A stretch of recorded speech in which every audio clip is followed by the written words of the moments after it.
There is a growing sentiment around the league that Murray State point guard Ja Morant will be a top 5 pick in the 2019 NBA draft. In fact, Jeremy Wu of Sports Illustrated had him as the second overall pick during a mock draft in late January. If there is justice in the world, Morant should be the first guard drafted in June. There's not much of an argument for him to go ahead of Williamson, but he has a legitimate chance to be the next guy off the board. However, one can argue that being a top 5 pick won't be beneficial to the NBA career of Ja Morant. Ja Morant has gained the reputation of excelling with the ball in his hands during his amateur career. More from Sir Charles in charge. In fact, Jonathan Wasserman of Bleacher Report wrote an article in December of last year stating that Morant thrived in pick-and-roll situations. Morant is an assist weapon off ball screens, able to free up rolling bigs or shooters by freezing the defense with hesitation dribbles, and moving it with pass fakes before delivering the ball.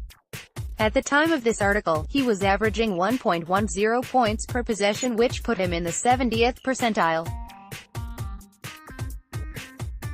Therefore, Ja Morant should play in an offensive system where he can initiate the pick-and-roll. Starting the pick-and-roll sequence would allow Morant to study the opposing defense to determine what is the right play on a specific possession. For example, Morant can bring the ball up to the three-point line and call for a screen. Once the pick was set, Ja can pay attention to his defender to determine the course of action. If the defender stayed under the screen, he can either shoot the ball immediately or go over the screen to shoot a mid-range jumper. On the other hand, if the defender fought over the screen, he can go over it as well and drive towards the basket to score or pass the basketball depending on whether a double team comes. Unfortunately, he will not get the chance to have the ball in his hands upon entering the league because the top 5 teams in the draft lottery already have a young point guard or use their point guard in an off-the-ball role. For instance, the Cleveland Cavaliers and Phoenix Suns have been using ball movement to generate offense this season, meaning that their players spend significant amounts of time off the ball. One example of the Suns' offense was midway through the first quarter of a road game against the LA Clippers when Tyler Johnson dribbled the ball to the three-point line. Once this happened, he passed to Devin Booker, who was posting up near the elbow.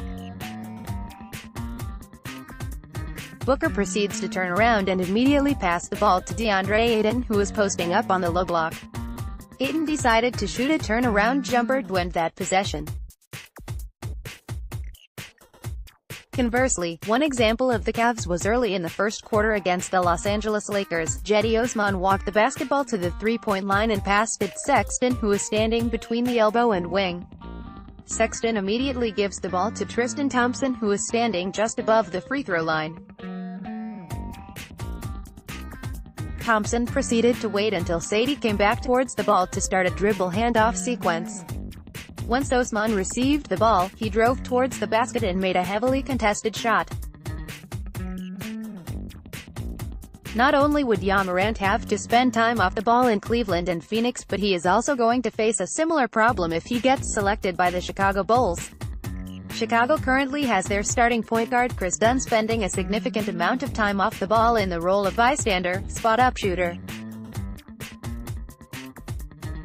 A prime example of this is when Dunn would dribble the basketball up to the three-point line and pass the ball to a teammate to initiate the pick-and-roll. Once this happened, Chris would spend the rest of the possession standing behind the three-point line in the role of a spot-up shooter. Unfortunately, Ja would struggle in an off-the-ball role as shooting is one of his biggest weaknesses. Morant has shot 32.5% from behind the arc, making 1.2 threes and 3.8 attempts per game in nearly 2 seasons at Murray State. Therefore, teams will leave him unguarded until he develops a consistent outside shot. If Ja Morant doesn't get drafted by those teams, his most likely landing spot will be with the New York Knicks. Sadly, the organization already has a young point guard on the roster in Dennis Smith Jr., who they acquired from the Dallas Mavericks last month. Therefore, Ja will have to spend a significant amount of time off the ball once again because Dennis Smith Jr. becomes unhappy when he is not the primary ball handler. According to ESPN, Smith asked the Mavericks to trade him after he saw that Luka Doncic was becoming the primary ball handler. Smith expressed that he hopes to be traded.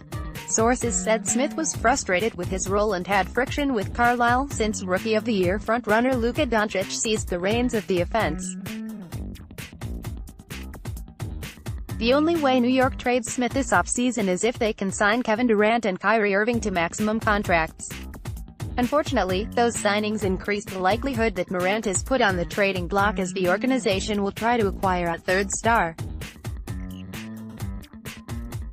As a consequence, Ja will have a disappointing start to his career unless these organizations cater to his strengths or the Atlanta Hawks decided to trade their draft choice to get multiple picks in return. The potential strategy might open the door for teams who are searching for a primary ball handler to move up into the top 5, i.e. New Orleans.